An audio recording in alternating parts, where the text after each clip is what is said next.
Voilà, bonjour à tous. Énième étape de ce projet. J'ai oublié d'enlever. Voilà, le temps de se préparer à tout ça. Première chose à faire, donc, déterminer les objectifs du jour. Et les objectifs, ce serait quoi? Bah, la première chose, c'est de tester, évidemment. Je teste. Alors, ici, on a bien la balle au milieu. Tac. Je fais vraiment tout en réel. Il y a quand même quelque chose que j'ai fait tout seul dans mon coin. Je vous montre. Je lance la balle. Elle rebondit, elle rebondit, elle rebondit. Et elle continue à rouler un petit peu avant de s'arrêter. Je trouvais ça sympa. Parce que ça m'a vraiment pas pris longtemps. Je savais exactement comment faire. Maintenant, je peux montrer évidemment comment j'ai fait ça. Histoire de pas vous laisser sur votre faim. Nous avons ici...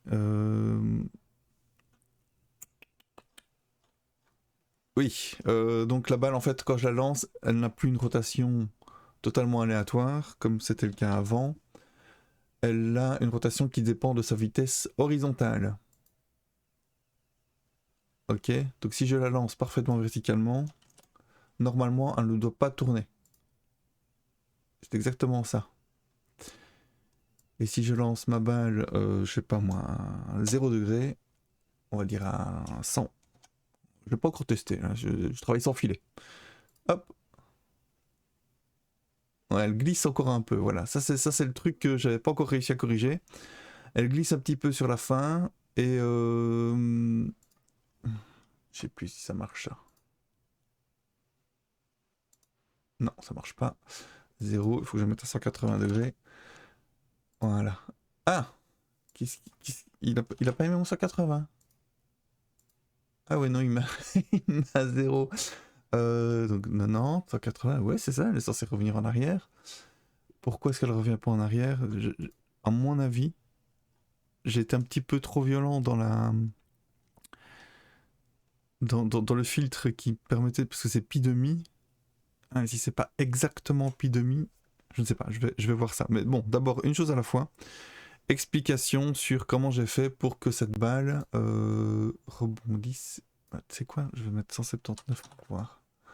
J'ai envie de revoir la balle, moi. Voilà, elle rebondit un peu. Paf. Voilà, ça s'arrête un peu de manière brutale, alors que normalement c'est censé être un peu plus smooth. Donc c'est peut-être ma décélération qui est un petit peu trop violente. Ici, lorsque je lance ma balle, on est ici, voilà. Je récupère la vitesse, je récupère l'angle, que j'appelle alpha, dans ce cas-ci, même si c'est... Ouais, non, on s'en fout en fait. Je vérifie quand même si on a bien rentré des chiffres et pas du n'importe quoi. Je vous connais, bande d'utilisateurs. Et donc par défaut, je mets la vitesse à 10 et l'alpha à 45. Moi, ça me permet de pouvoir donner un résultat, même quand l'utilisateur a mis n'importe quoi dans les champs. Alors ici, oui, je vois alpha. Oui, ok, voilà. Bah voilà, voilà le coupable. Je prends le modulo 180. Qu'est-ce qui se passe quand on met un modulo 180? Ça veut dire que quand on est à 180, bah quand on est à 1, on prend 1, quand on est à 2, on prend 2, donc jusqu'à 179, on prendra le nombre qui a été encodé. Par contre, à 180, on prend le reste de la division de l'angle par 180, c'est-à-dire 0. Donc si je mets 180, c'est bien 0 qu'on obtient. Donc c'est pas mon programme qui foire, c'est moi qui ai commis une petite erreur de... habituel, quoi, des petites erreurs à gauche à droite, ça s'appelle des bugs et on les corrige au fur et à mesure. C'est même pas une erreur de débutant, ça, c'est juste dans mon envie d'avancer, ben voilà, j'ai pas réfléchi à tous les cas. Je pourrais faire un truc comme ça qui fonctionnerait 52 fois, ben la 53e, je ferai un bête module à 180 et ça ne marchera plus. Donc en gros, ce que je peux faire à ce niveau-là, non, c'est pas un modulo 181, c'est if alpha plus grand que 180. Dans ce cas-là, on prend le modulo. Bon, il n'y a pas de retour en arrière. Je réfléchis, je vais pas... Ce qui peut être drôle, c'est de faire un modulo 360 à la place et de tester pour voir comment ça marche. Qu'est-ce que c'est que ça? Ah ouais, un bel à mon avis. Je vais couper, parce que ça va vite m'énerver. Où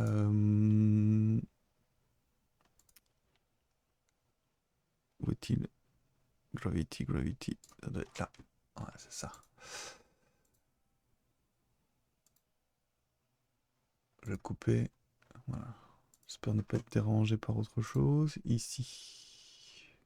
Je vais couper ça aussi. Voilà, tout le petit bip et bloup qui pollue ma concentration. Supprimons tout ça. Mon téléphone sur silencieux, ce sera encore mieux. C'est déjà le cas, ça c'est habituel.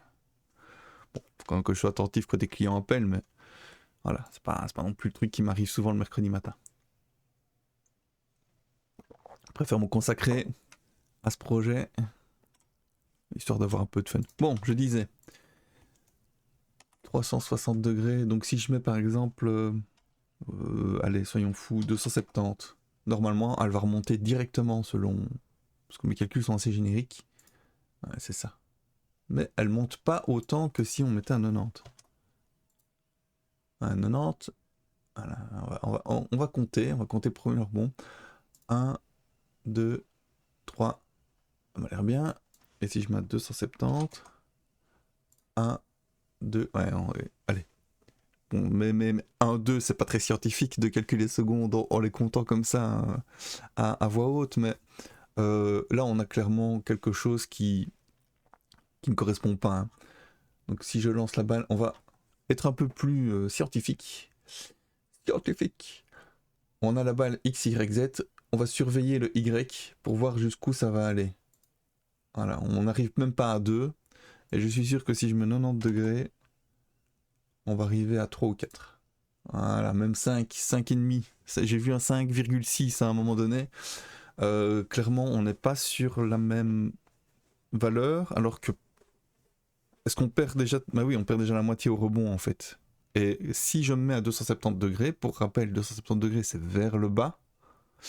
Et si je vais vers le bas, je commence par un rebond avec la vitesse initiale. Et mon rebond, je ne sais pas si vous vous souvenez, mais il est de 0,5. Où est-il?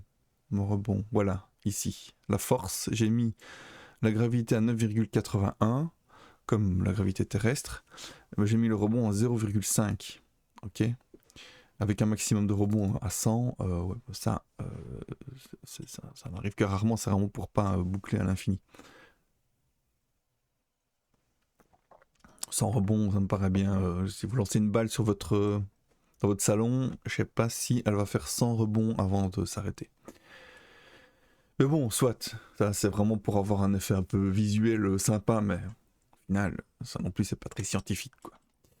Alors, rebond 0,5, on est ici avec la balle, donc c'est normal qu'on ait un mouvement initial, un premier rebond, on va dire un premier mouvement, qui fait la moitié de ce qu'on attend.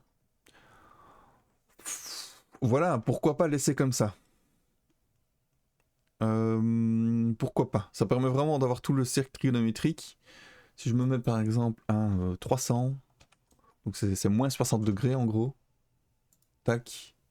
Ah, c'est ça, on a une espèce de vitesse molle vers la droite parce qu'on commence par un rebond qui fait tac. Donc ici, hop, hop. Donc c'est comme si la balle elle faisait un premier rebond comme ça, mais en fait elle est déjà bloquée par le sol.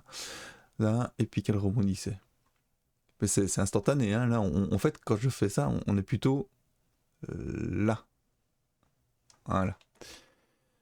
Bah, soit, je m'arrête sur des détails qui ne sont pas importants, ça se trouve, vous avez compris dès le premier coup. Oui, je dis vous maintenant, parce que je m'adresse à ma communauté, étant donné que j'ai un follower sur mon Twitch et un follower sur mon YouTube. D'ailleurs, merci à vous, ça fait toujours plaisir, vous êtes les premiers.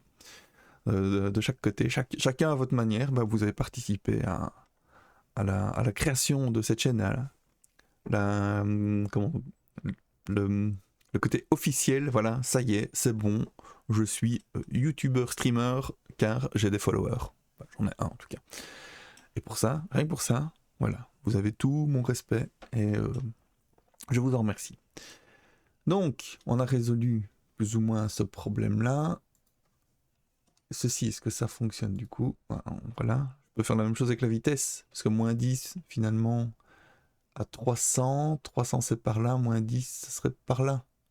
Donc c'est comme si on l'envoyait en fait à, tac tac, que je confonde pas, 180, à 120 degrés vers la gauche. Donc je peux me permettre de prendre ça. Parse float, on n'a pas le droit du négatif, j'ai dû mettre un filtre quelque part. Oui, voilà, mat apps. Ah oui, mais non, attends, ça posait problème ça. Le mat apps speed. Ouais. Ouais. On va faire une petite entourloupe. Parce que je me souviens que ça posait problème si je le mettais pas en valeur absolue. On avait une vitesse qui était déjà négative et donc on faisait un rebond directement. Ce qui me pose problème. On ne prend pas en compte l'angle. Donc si la vitesse est positive, on va dans le sens de l'angle, il n'y a pas de problème. Par contre, si elle va dans le sens négatif, si vous avez en tête le cercle trigonométrique, hein, j'imagine que tout le monde a ça en tête, un cercle trigonométrique sur lequel il peut aller piocher des valeurs. Donc imaginons que je sois par exemple à 270 degrés, donc 90 degrés vers le bas, et que je donne une vitesse de 10. Du coup, la vitesse 10 sera dirigée parfaitement vers le bas. Maintenant, si je donne une vitesse de moins 10, si elle est à l'opposé de vers le bas, c'est-à-dire qu'elle est vers le haut, donc à 90 degrés. Et donc ça c'est pareil pour tout. Hein. On reste pas sur le même hémisphère, enfin le même hémicercle, je sais pas si on dit hémicycle, ça fait un peu politique ça, je dis pas de politique sur cette chaîne. On aurait, imaginons, un angle de 300 degrés, c'est l'angle qu'on a pris tantôt, donc 300 degrés. Je veux mettre une vitesse de moins 10, donc on serait ici à l'opposé, on ne serait pas par là, donc on ne passe pas de moins à plus, ici, on passe de moins à plus, ici on passerait de plus 10, ok, vers le bas, à 60 degrés vers le bas, à moins 10, donc par là, donc on est bien à 180 degrés de notre angle initial, à condition que la vitesse soit négative. Donc, if speed est plus petit que 0, on a alpha. Oui, c'est ça. Alpha est égal à... ouais. On va faire ça d'abord. Si tu es plus grand que 0, alpha est plus grand que... Else alpha est égal à alpha plus 180 modulo 360. Là, je pense qu'en faisant ça... Maintenant, il y a peut-être une solution plus simple. Hein, je pense qu'en faisant ça, on prend en compte tous les cas possibles de notre... on reste bien à une speed de... en valeur absolue. Donc, toujours positive. Ce qui nous arrange bien parce qu'on veut ça. On veut que la vitesse dépende de l'objet et pas du référentiel. Donc on veut que la vitesse soit positive parce que la balle bouge tout simplement. On n'admet pas une vitesse négative. Un objet ne peut pas bouger négativement. Il ne peut pas retourner dans le passé ou peu importe. Je sais bien que dans l'absolu, si vous prenez votre voiture, que vous mettez votre levier de vitesse sur marche arrière, ben, vous avez potentiellement une vitesse négative, mais moi ici je veux que ce soit une vitesse positive vers l'arrière, pas une vitesse négative. Ok, voilà, peut-être qu'après je changerai d'avis, hein. Mais bon, là l'idée elle est là. Après, on doit faire une transformation dans le référentiel, c'est-à-dire que la vitesse horizontale et verticale est bientôt horizontale aussi selon Z. Enfin, bientôt. On verra bien. Pas aujourd'hui à mon avis, en tout cas. Ce sera... je ne sais plus, j'ai perdu le fil. Ce sera clairement une vitesse positive selon un angle. selon le référentiel. Donc la vitesse horizontale et verticale seront calculées selon l'angle avec le sol et selon la vitesse initiale dans le sens. Donc cosinus et sinus. Voilà. Tout ça pour en arriver à ça. Donc là, en faisant ceci, on conserve le speed fois cos alpha et speed fois sin alpha pour respectivement la vitesse horizontale et la vitesse verticale. Voilà, voilà. Comme ça, vous avez toutes les clés normalement. Puis ça fait longtemps qu'on a mis ça en place, donc c'est pas plus mal de réexpliquer. D'ailleurs, voilà. Speed cos alpha, speed sin alpha et toujours une vitesse selon Z à 0, hélas. Mais voilà, une chose à la fois.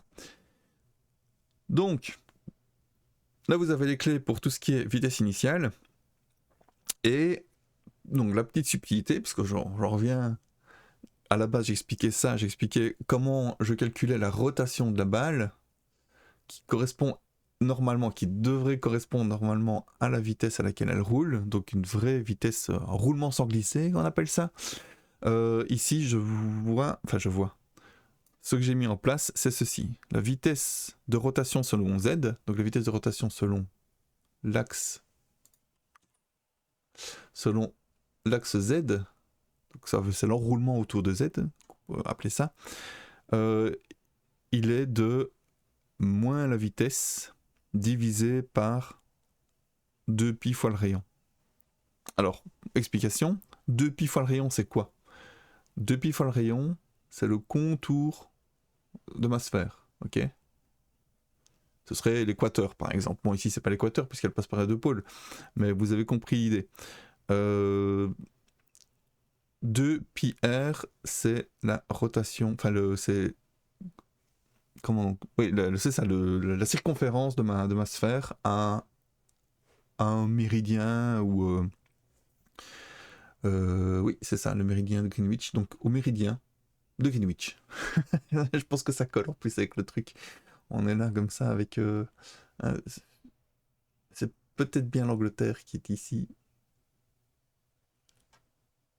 Et donc oui, le fait de tourner, c'est comme si on tournait sur le méridien de Greenwich. Je vais quand même vérifier pour pas dire des conneries. Méridien. Ouais, c'est ça. Le méridien, c'est le lieu des points ayant une même longitude à la surface de la Terre en un lieu donné plan vertical qui contient l'axe du monde. L'axe du monde, bah voilà. Mon méridien contient l'axe du monde. Et même si le monde est un peu désaxé. Et donc le fait de tourner autour de ce point-là, ça veut dire que quand on a fait un tour, on a avancé, puisque ici on ne frotte pas le sol, donc la balle vraiment roule sur elle-même et c'est ce qui permet de... La balle n'est pas censée glisser, donc le fait de faire un tour sur lui-même fera avancer la balle de la taille de son méridien. Ok, vous suivez? Donc ici, si la balle fait un tour sur elle-même en avançant, sans glisser, elle aura fait 2 fois pi fois la taille de son rayon, 2πr pour la circonférence. Voilà, c'est tout. Et donc c'est ça que j'ai mis en place. La vitesse, je la divise par le diamètre. Parce que quand on avance par exemple de 10 mètres en une seconde, eh bien on a avancé de X tours ici. C'est peut-être ça, c'est peut-être en parlant que je vais me rendre compte d'où est le problème. Ce qui est plutôt une bonne chose. Mais en gros, j'ai divisé la vitesse par le nombre... par le diamètre pour avoir le nombre de tours. Et c'est peut-être bien ça qui pose problème en fait. Peut-être mon calcul là il est complètement foireux parce que c'est pas ça qu'il faut. La vitesse normalement c'est en radians. C'est en radians par seconde il me semble. Et ici on n'a pas des radians par seconde, on a des tours par seconde. Et pour rappel, le nombre de radians c'est pi. On devrait peut-être bien multiplier ça par pi en fait. Puisque un tour, non, c'est même 2π. Un tour, ça équivaut à 2π, 2 fois pi. Donc si je multiplie le nombre de tours par seconde et que je multiplie par 2π, on aura le nombre de radians par seconde. Ça se tente, ça se tente. Parce que ça va pas plus loin que ça en fait. Hein. C'est dans Loop qu'on applique cette chose. Je vais quand même vérifier pour pas partir non plus dans le vide. Mieux vaut 5 secondes de réflexion et 1 minute de modification que 0 secondes de réflexion et 2 heures de recherche. Ici, vérifions tout ça. Donc ici, la rotation, on est à ça. Le rebond, normalement, ne modifie pas la vitesse horizontale. C'est un avantage pour le moment. On n'a pas besoin de... on le recalcule chaque fois quand même, hein, parce que... Ah oui, mais non, ici, on n'est plus dans le rebond. Juste. Donc ici, on est dans les rebonds. Mais quand on arrive à un moment où le rebond est tout petit, je force la hauteur à Y, à 0, pardon. Et à partir de ce moment-là, on est dans ce cas-ci. Et ce n'est pas la partie rebond, ça. Ça, c'est la partie roulement sans glisser. Et ça, c'est la partie donc rebond. Rebond jusqu'à...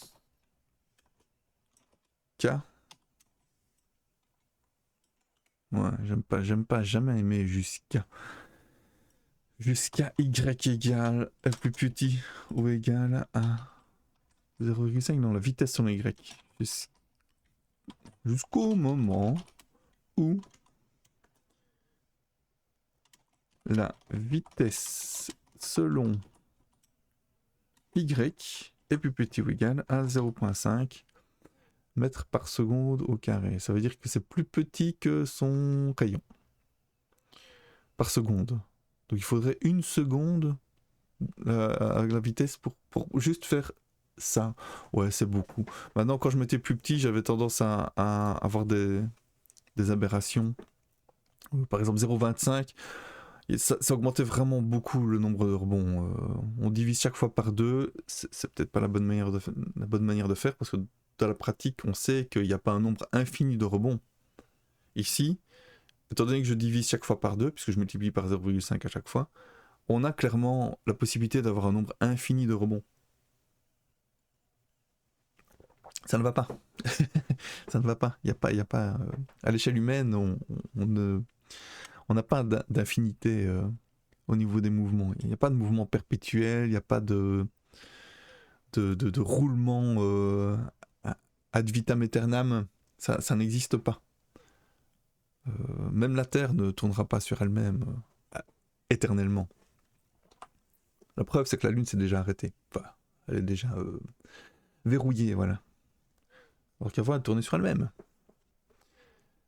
Donc, on en est là, tac tac tac, on est au roulement, je fais le même type de calcul, et là, elle est où la rotation? Voilà la rotation, Rx fois delta, Ry fois delta, Rz fois delta, là c'est le même principe que la vitesse, mais en rotation. On regarde ça.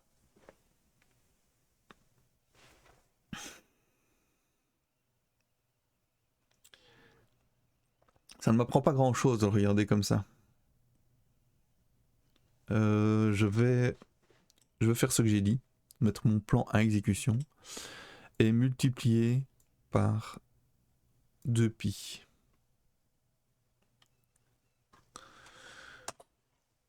Multiplier par 2π, ça revient à ne pas diviser par 2π. On est d'accord, hein?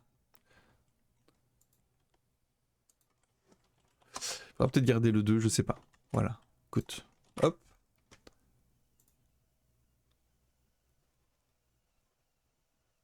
Oh bah voilà. Voilà, on est d'accord, hein? Attendez. Je vais me mettre en face de ma baboule. Je vais me mettre à... moins 10, moins 45. On va tester. Hop. Oh. Il me l'a remis comme ça.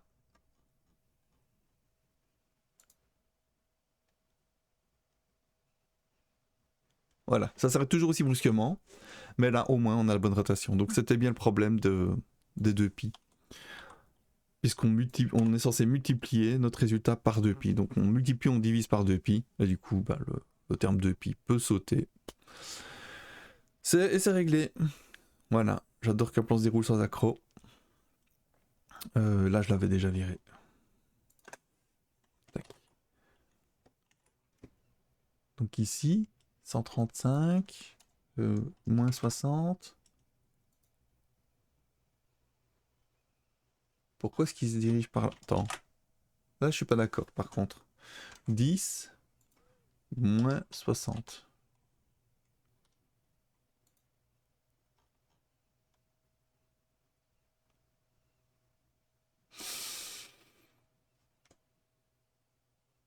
Il y a quelque chose qui me chiffonne. Moins 60, c'est par là. 10. Ah bah oui, tac tac. Ah oui, logique. Donc si je fais moins 10, on est censé passer à 120. Ok, ça a l'air correct. Ah je sais pas, j'ai flashé. J'ai flashé. Bon, alors j'ai vu avec horreur que sur, sur Firefox, ça posait problème. Le zoom de la caméra pose problème sur Firefox. C'est chiant. Parce que vous n'êtes pas censé utiliser Chrome comme moi j'utilise Chrome. Bah, ici j'utilise Chrome, moi je m'en fous à Firefox ou Chrome, je ne fais pas vraiment de distinction. Je sais bien qu'il y en a qui vont m'engueuler. Je ne fais pas pipi, je suis en train de me servir un café. Je me dis qu'en fait ici, moi j'utilise Chrome parce que c'est pratique, voilà. J'utilise Firefox aussi, hein. J'utilise les deux en même temps en fait. Là j'ai décidé de développer sur Chrome. Enfin, de tester en tout cas sur Chrome, mais j'aurais très bien pu tester sur Firefox aussi. Sauf que ça marche pas. Ici, on est nickel sur Firefox. Et oui, sur smartphone, c'est pas terrible non plus. Hein. Donc, si je prends un écran, nouvelle fenêtre privée, voilà. Mon écran Firefox. Comment est-ce qu'on fait ça Barre personnelle, ne jamais afficher. Ouais, j'aurais bien voulu qu'il ne l'affiche jamais sur mon truc, mais c'est pas grave. Je vais vous mettre l'écran. Et... Ah, où est-ce qu'il est mon OBS?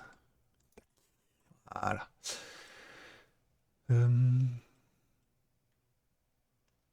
Chrome. Résultat? Ouais, ça c'était mon...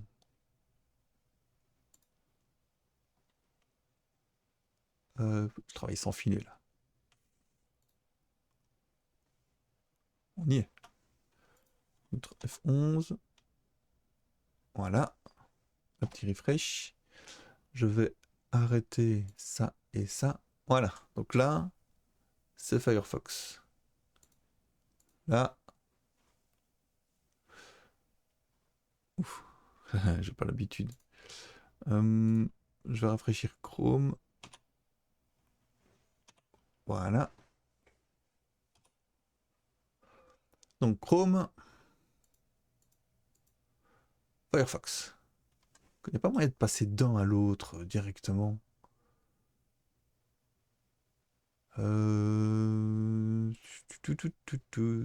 Firefox.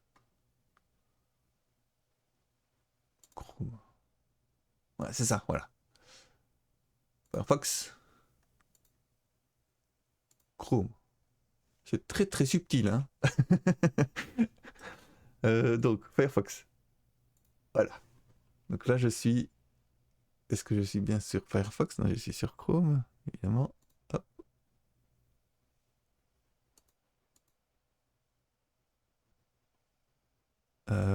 Je vais y arriver, hein.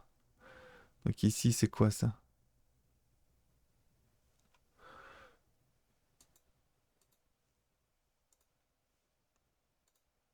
Voilà, si, c'est bon. Donc ici, on est sur Firefox. Ah oui, bah la preuve. Je peux me déplacer à gauche et à droite sans problème. Dessous, dessus, dessus, dessous. Mais par contre, le scroll ne fonctionne pas. Alors c'est là qu'on va aller jeter un coup d'œil à nos traces. Et mon sympathique abonné, commentateur, enfin je sais pas s'il est abonné en fait, je vois pas les abonnés, mais bon, il m'a laissé un petit commentaire, c'est toujours sympa. Je vais afficher également ceci, y a moyen ouais, il y avait moyen de l'afficher directement sur la fenêtre, hein, je pense. Moi, je sépare toujours le bon grain du livret, donc les traces. Sélectionne un élément de la page, réseau. Et donc je ne sais plus, je ne sais plus comment on associe. Ah, vous ne le voyez pas évidemment, vous voyez juste ma souris. Non. Il devait bien y avoir un moyen. Mise en page, blablabla. Excusez-moi, je cherche. Je cherche. Qu'est-ce que c'est ça? Sélectionne un élément de la page. Non. Stockage. Non. Inspecteur. Console. Debugger. Vous ne voyez rien de ce que je fais, c'est normal. Ne vous inquiétez pas. Je cherche juste à vue adaptive. C'est pas ça. Ici, c'est quoi? Ancré en bas. Ah, voilà. C'est là que je devais aller voir directement. Voilà. Et là, vous l'avez. Parfait. Donc, mon debugger, il est là. Hop, console. Donc, première chose, il n'y a pas d'erreur. Il n'y a pas de bug. Donc, la vérité est ailleurs. Je vais dans mon code, que vous ne voyez plus du coup. Brackets, voilà, je le remets. Le problème, il est donc dans le scroll. On n'a toujours pas fait un plan détaillé. C'est clair dans ma tête, hein, mais ça ne l'est pas pour vous, chers spectateurs. Caméra, touch move, touch start, mouse wheel, voilà. Donc première chose à faire, c'est un petit console log. Il y a d'autres méthodes, hein, toujours, mais moi j'aime bien passer par ça pour voir un petit peu ce que je reçois, ce que je peux utiliser, etc. Parce que ici, ce qui nous intéressait, c'est delta Y. Voilà, c'est ça qui détermine qu'il se passe quelque chose. Alors moi je veux savoir déjà, première chose, est-ce que sur Firefox, Mousewheel fonctionne aussi? Il n'y a pas de raison que ça ne fonctionne pas. Hein. Mousewheel, c'est quand même un nom assez générique. Je n'ai pas vu, ou je n'ai pas regardé, ou j'ai pas voulu voir que ça ne fonctionnait ou ça ne fonctionnait pas sur Firefox. Mais moi je pars du principe que machin comme ça, qui est séculaire, c'est juste un séculaire. Non, c'est pas séculaire. Ah si, qui existe depuis un siècle, ou plusieurs siècles. Donc on peut. C'est parce que séculaire à la base, c'est qui a lieu tous les 100 ans. 100 ans. Il y a S à 100? Moi j'aurais dit tous les 100 ans. 100, on dit pas 100 euros, on dit 100 euros. Oui, mais ici c'est les 100. Oh punaise, oui. Eh ben, voilà, un peu de français aujourd'hui. On dit 100 euros, 20 euros, ok? Il n'y a pas de problème. Et on dit 100 auto. Ouais, non, ça va pas. Qu'est-ce que je pourrais trouver d'autre en voyelle? 100 éléphants, voilà. 100 éléphants. Se balancer sur une toile d'araignée. Sauf que, voilà, je tapais juste séculaire sur Google et il me dit qu'il a lieu tous les 100 ans avec un S, parce que c'est les 100. Donc, dans ce cas-ci, on devrait dire qu'il a lieu tous les 100 ans. Oh là là, la langue française, je vous jure. On n'est plus en informatique. Bon, mouse wheel, console log. Mouse wheel et séculaire. C'était là-dessus que j'étais. Donc mouse wheel, c'est un nom quand même qui existe depuis longtemps, comme enfin, des roulettes sur la souris. Je connais, ça fait plus de 20 ans que ça existe, c'est sûr. Voyons voir ce que ça donne. Ça, donc console.log de E, ça me permettra d'avoir toutes les données, 2, savoir que Mousewheel fonctionne, et être sûr qu'on passe bien par ici. Et on s'en fout que ce soit le camfix ou pas. Hein. Dans les deux cas, c'est censé fonctionner. De la même manière, à peu de choses près. Je reviens sur ma page. Voilà. Qui s'adapte évidemment à la hauteur. On est sur la console. Lancer la balle. Ah. Vous avez vu? C'est strictement rien passé. Bah ça, c'est un problème. Ah ouais. Ah bah non, je suis bête. C'est là que c'est censé... Oui. Donc je scroll. Et il n'y a rien qui se passe. Ça fonctionne. le wheel, ça ne fonctionne pas. Et donc, ce serait peut-être bien Firefox qui n'aime pas cet événement. C'est cet event. Ok, bah, Google. Mouse wheel.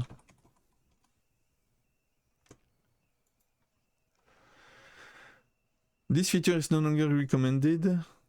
Though some browser might still support it. Ok, ah bah voilà. Donc mouse wheel. C'est ça. Ah bah voilà, on a notre solution. Donc je vais vous montrer ça.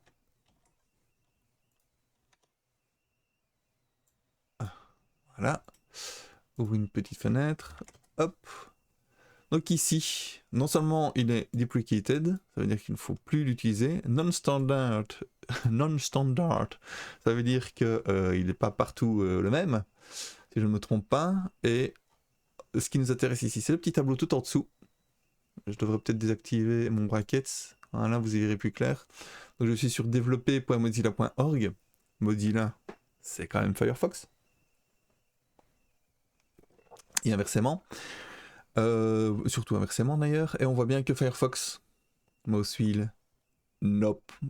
Firefox for Android, nope. Voilà, tous les autres, ça va. Firefox, ça va pas. Et donc ici, il parle du standard wheel, le voilà. C'est ça. Donc je vais devoir me mettre au wheel et plus au mouse wheel. Demandez pourquoi d'ailleurs. Voilà, on s'intéresse beaucoup à la sémantique ici. Et j'imagine que c'est parce qu'il n'y a pas que la souris qui a une molette. Et que cela peut venir donc de n'importe quel objet à molette qui ne viendrait même pas de la souris. Alors, je sais pas quoi, moi j'utilise la souris, mais bon, il y en a qui utilisent des machins graphiques là, avec les crayons sur les tablettes graphiques. Il y a aussi tout ce qui est smartphone, hein, il n'y a pas de roulette, de molette sur le smartphone. Donc j'imagine que ça va être ça. Maintenant, est-ce que en appliquant ceci, ça fonctionnera aussi sur smartphone? Bon, j'en doute, mais des fois on a des bonnes surprises. Donc, ça me semble bien. Marche pas ça. Moi je vais tester. Allez, run. Ah voilà. Ça a l'air de bien fonctionner. Voilà. C'est pas mal. Il utilise quoi ici? Dans le code JavaScript, delta Y. Ah bah on n'a même pas le... Oh c'est intéressant ça. Donc delta Y, ça se trouve ça va fonctionner directement alors, parce que moi je me contente de regarder si on est sur du positif ou du négatif. Je récupère le signe du delta. Et c'est ce qu'on va faire. Donc delta X, delta Y. Si je vais sur mon brackets, on est bien là-dessus. Voilà. Je vais y arriver. Le voilà. Et donc ici, supprimons le mouse.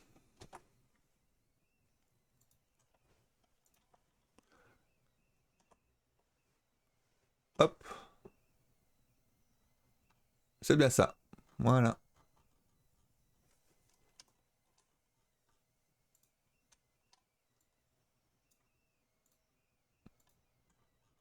Ouh, ouh, ouh, ouh. Ok, bah voilà, encore un problème résolu, hein, ça fait plaisir. C'est toujours un plaisir quand on touche un peu à la fin d'un truc comme ça. C'est qu'après, c'est des détails qui se succèdent gentiment. Bon, qu'est-ce qu'on fait après? Qu'est-ce qu'on fait? La caméra, j'aimais pas la manière dont... Voilà, elle est binaire. Moi, Qu'est-ce qui fait dire que je suis une caméra? Non, je ne suis pas une caméra. Monsieur, faut pas confondre identité de caméra et... Ah ouais, voilà, j'ai oublié la phrase. Expression de caméra. Donc ici, on est clairement dans une caméra qui est binaire, et moi, je ne veux pas une caméra binaire, je veux une caméra qui soit transconfigurable. Je veux qu'on puisse avoir un espèce de suivi au niveau de la balle. Je veux qu'on puisse faire un travelling avant, arrière, machin, pendant que la balle est en haut. Donc pouvoir avoir une caméra qui suive parfaitement le mouvement de la balle, soit en étant fixe, soit en ayant un mouvement de translation. On a encore du non-binaire là, de translation par rapport au mouvement de la caméra. Et dans l'absolu, c'est pas compliqué du tout, mais il faut mettre en place, là c'est de l'ergonomie en fait, c'est du UI UX, il faut mettre en place un système d'ergonomie qui permette à l'utilisateur de comprendre directement ce qu'il peut faire avec la caméra. Ok, et là on rentre dans un espèce de système où il faut à la fois du graphisme, se mettre à la place de l'utilisateur, se mettre à la place d'un utilisateur qui viendrait pour la première fois sur ce truc, et il doit comprendre instantanément de quoi il s'agit, ce qu'il peut faire, ce qu'il peut pas faire, comment ça fonctionne. Là, je vais remettre évidemment, bah voilà, le résultat. On est bien. Ici, l'utilisateur qui vient pour la première fois qui voit ça, bah, il va juste lancer la balle, voilà. Et puis il va se dire, ah, là il y a des trucs qu'on peut changer. 45, si je mets 0 par exemple, qu'est-ce qui se passe? Si je mets 100, voilà. Qu'est-ce qui se passe? Hop, ah, elle roule un peu plus vite, mais voilà, ma balle elle va s'en aller là. Et à un moment elle sort du cadre même. Ça je pourrais peut-être gérer aussi plus tard, mais bon. Est-ce qu'on peut mettre de la... Hein? Est-ce qu'on peut faire n'importe quoi? Non, apparemment il m'en met là. Et puis c'est quoi ce truc? Ah, bah, voilà, c'est nul, c'est bon, j'ai fait le tour, j'ai testé, voilà. Sauf que il est passé à côté de ça, de ça, de ça, de ça. Il est passé à côté de tout ça. Et évidemment, pour un développeur, pour moi en fait, qui développe ce projet, ben c'est frustrant parce que j'aurais très bien pu, et il fut un temps où je l'aurais fait, j'aurais très bien pu m'arrêter là en me disant c'est bon, ça fonctionne, les gens peuvent aller tester. Non, non, c'est pas comme ça qu'il faut réfléchir. Il faut vraiment comprendre comment l'utilisateur fonctionne pour pouvoir aller jusqu'au bout du projet. Et là, clairement, on n'est pas abouti du tout au niveau de l'ergonomie. Le système fonctionne bien, on peut modifier le rebond, etc. de la balle informatiquement, hein, toujours. Ça, on peut le rendre accessible à l'utilisateur, mais il ne faut pas non plus le surcharger et lui... il faut pas non plus le surcharger et lui donner trop de choses à faire. Ou alors, il faut vraiment que ce soit clair à chaque fois et pertinent.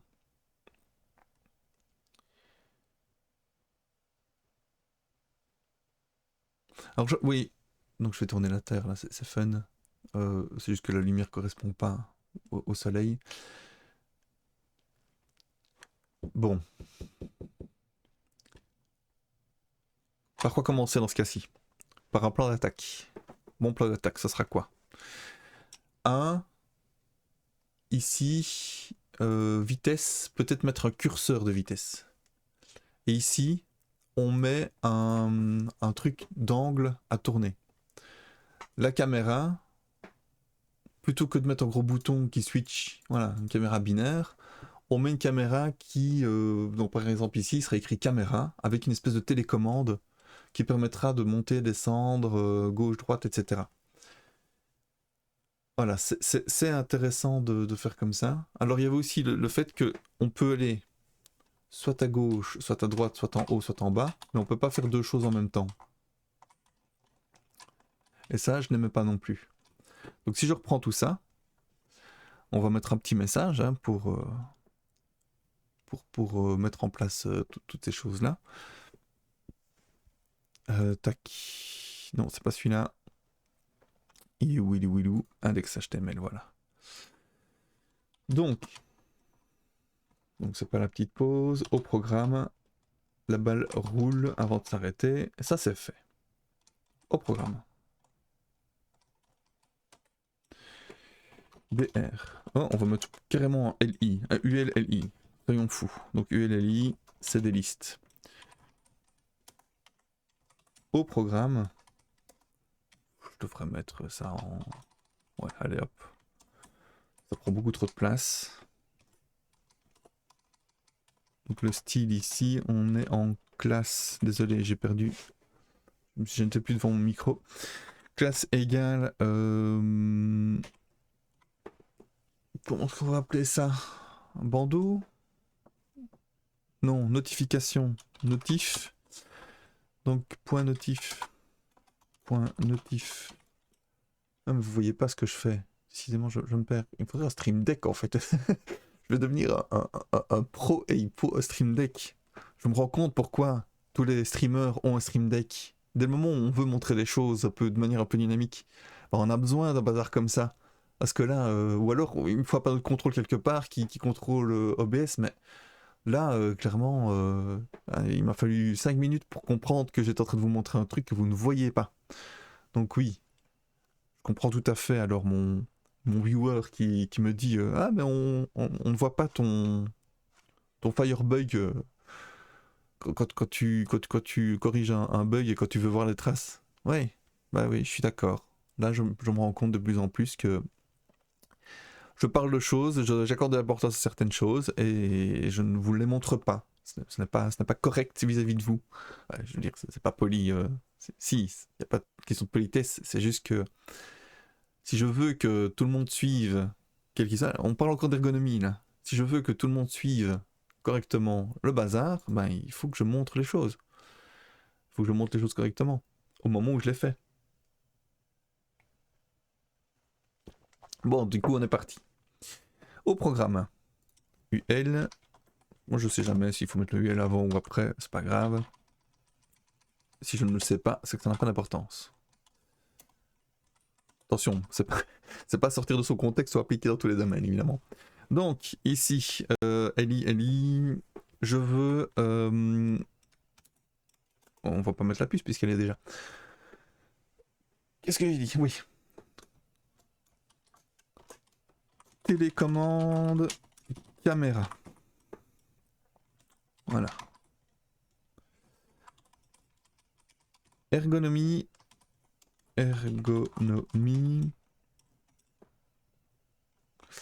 Bouton, angle et vitesse.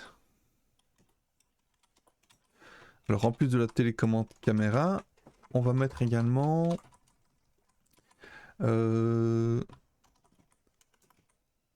travelling, translation,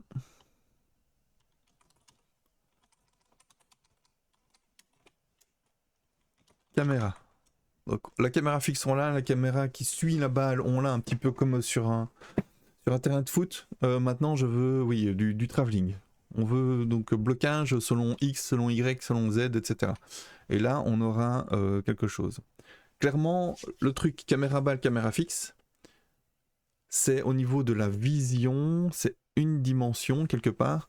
C'est la manière dont je regarde le plan, la séquence. Et le travelling, la translation caméra, c'est la manière dont la caméra se déplace pendant le mouvement.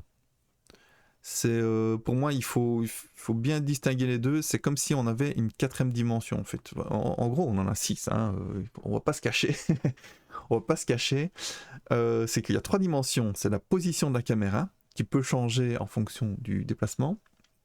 Et la quatrième dimension, ou les dimensions 4, 5, 6, c'est l'angle par lequel la caméra regarde. Mais cette partie-là, je pense qu'on peut se permettre, en tout cas dans un premier temps, d'estimer que cette partie-là est binaire.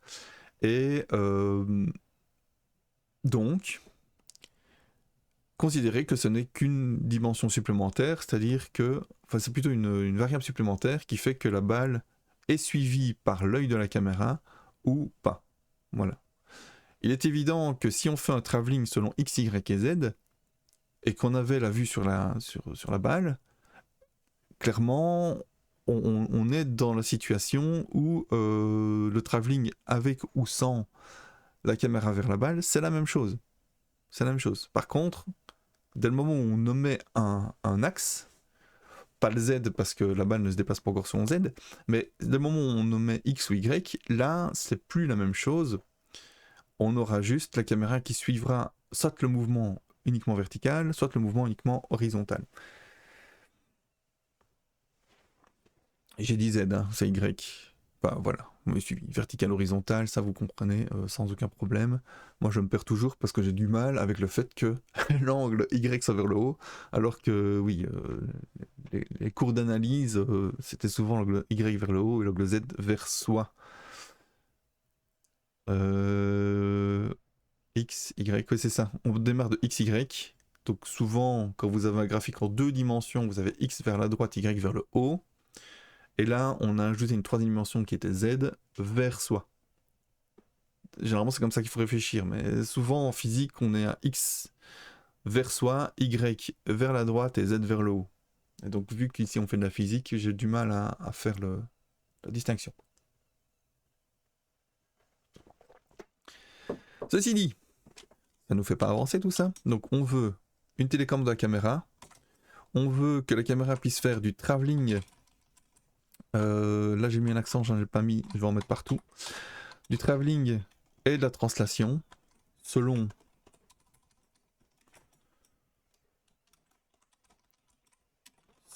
X, Y et Z. Et commande, je veux une ergonomie des boutons, des angles et des vitesses. Boutons, des angles et des vitesses. De l'angle et de la vitesse surtout, initiale. Voilà, c'est pas mal du tout. Alors ça c'est aussi un class notif avec un display known. On a notre programme du jour. On a corrigé les trucs un peu qui turlupinaient, hein, notamment, c'est toujours risqué, enfin, ça va beaucoup mieux maintenant, mais il y a 10-15 ans, quand vous aviez un problème entre Firefox et Chrome par exemple, c'était souvent la galère. Peut-être si j'avais un gros manque d'expérience à ce moment-là, mais pour moi, clairement, c'était la galère. Quand un client me disait « Oui, mais ça marche pas sur tel navigateur, puis il fallait connaître. Quel navigateur déjà, hein? Souvent il disait Windows. C'est quoi votre navigateur? Je sais pas moi. C'est quoi un navigateur? Ok, merci. Deuxième chose, il fallait connaître la version, c'était encore plus dur. Donc là, si vous n'étiez pas avec lui sur sa machine, maintenant, gros point positif, c'est que quand vous connaissiez son navigateur de préférence et sa machine et quelle version il avait, ben, il suffisait de tester sur la même version de navigateur que lui pour qu'il nous foute un peu la paix. Ça c'est à l'époque. C'était voilà, c'était pas très pro, mais à un moment, quand il vous téléphone pour la 15e fois pour vous dire que tel navigateur, rien, ça marche toujours pas, parce que vous avez la dernière version évidemment, en tant que professionnel, hein, professionnel, et que on était voilà sur des clients qui utilisaient des machines qui avaient 10 ans, donc allez, à l'heure actuelle, un ordinateur qui a 5, 6, 7 ans, ça va, ça tient encore la route. Mais il y a 10 ans, un ordinateur qui avait 10 ans, il faisait tourner Windows 98. Hein. Voire XP quand il était performant. On n'a plus ça. On n'a plus. Heureusement d'ailleurs.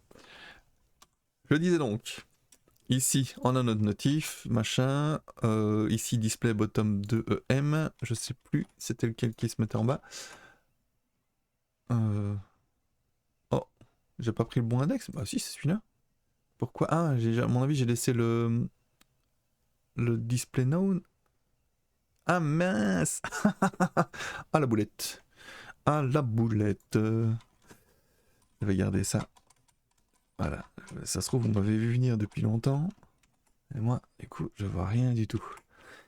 Donc, je reviens en arrière pour la raison suivante, c'est que j'ai préparé ma classe notif et puis je parle. Voilà. Je parle et j'oublie que j'étais en train de faire un truc.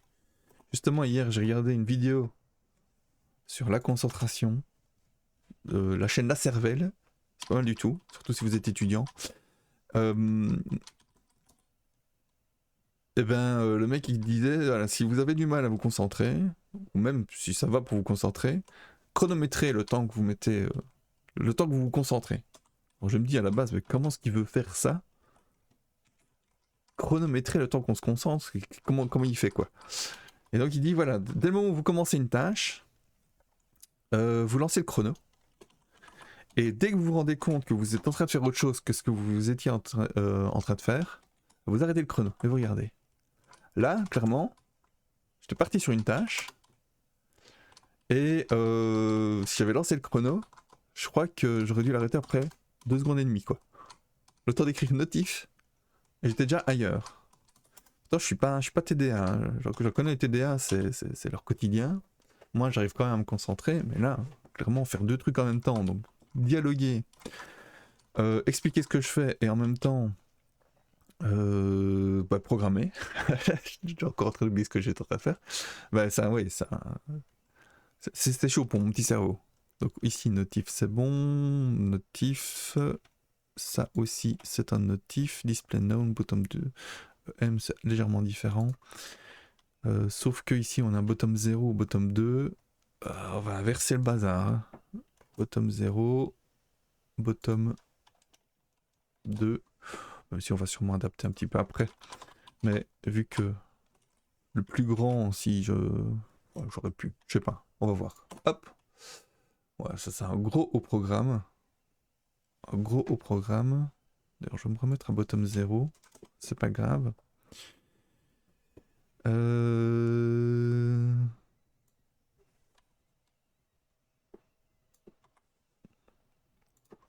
C'est très bien en H2. On n'a pas un font size, hein. Ouais, c'est ça. Même H3, tiens. H3. Et ici, un textline style égale textline left et with auto. Ah non, attends, il faut mettre display inline block, je pense. Ouais. Display inline block. Voilà. Il va falloir un objet supplémentaire. Au programme, télécommande caméra, caméra travelling. Oui, et donc ici, with auto. Moi, il faudra un petit padding avec tout ça. Ça, je vais le mettre globalement pour tous. Padding. Il y a déjà un padding à ces trucs-là ou pas? Histoire de reprendre les mêmes. Donc ici, je vais sur mon debugger, je vais là-dessus. Le padding, le padding, le padding. Je n'en vois pas. Calculer? Non, mise en page, pardon. Il n'y en a pas. Ah non, il n'y en a pas. Ouais, parce que je les vire à mon avis. Non, même pas. Ok. Bah écoute. Un EM, ça me paraît bien. Voilà. Oui, au niveau de la hauteur, c'est bizarre quand même, ce gros blanc au-dessus. C'est pas du haut padding ça. Ah ouais, c'est le padding du UL. Ok. Ok. À la limite, dans ce cas-là, je mettrais bien le padding sur le UL directement. Et après, je fais une petite pause.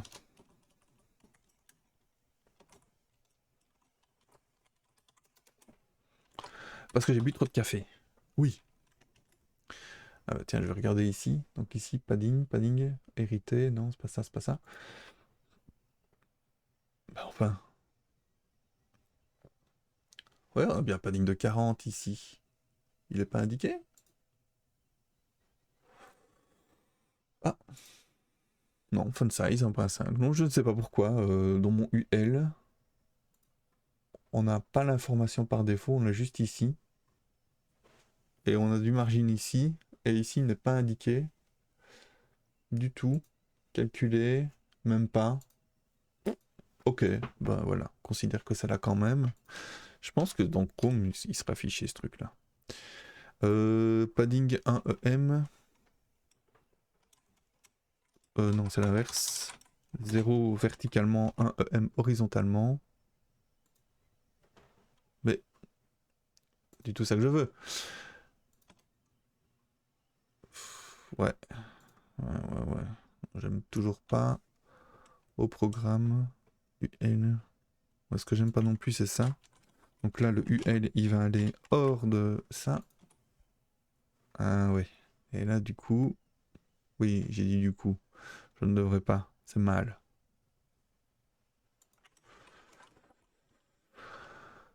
Je vais quand même pas changer tout le thème.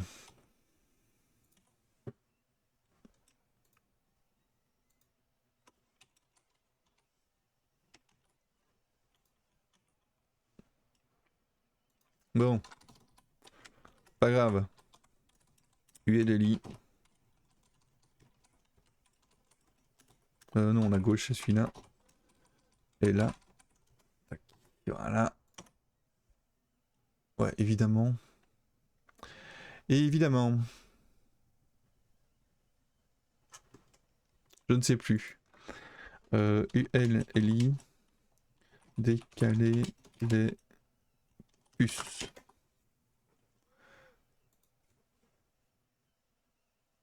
Voilà, Open Classroom, une valeur sûre.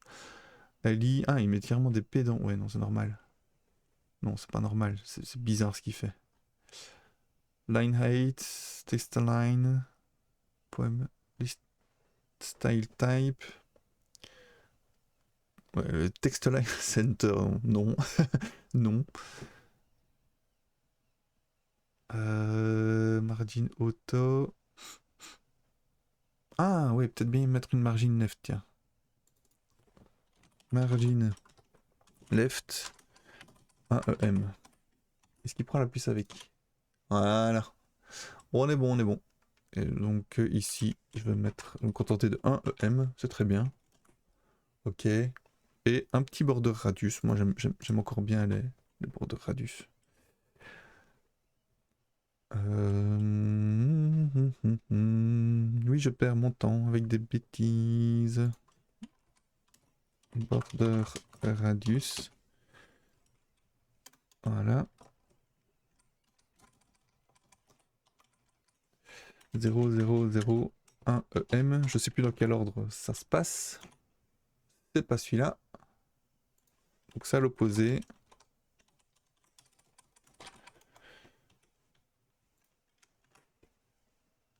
Voilà. C'est bien ça.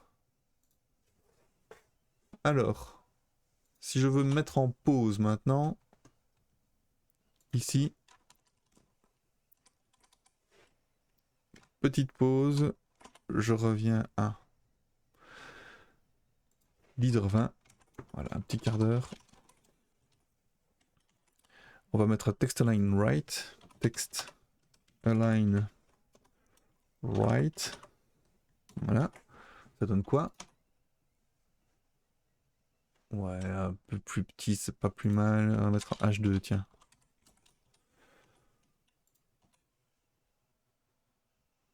Oh, là aussi, on va remettre un padding.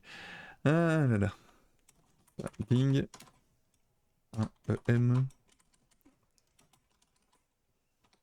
Allez, 0.5. 1 EM. Hop. Ah ouais. Ah oui, il fait ça lui.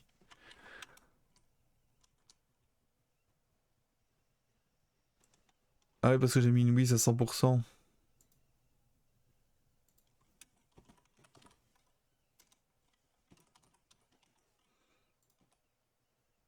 Voilà.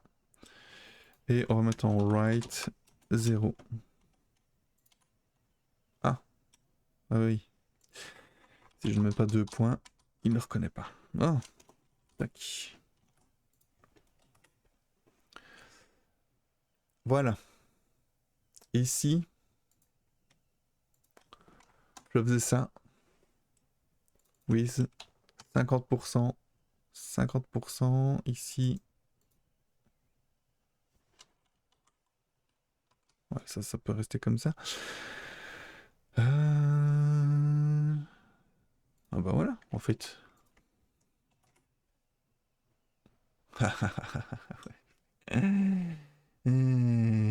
J'adore.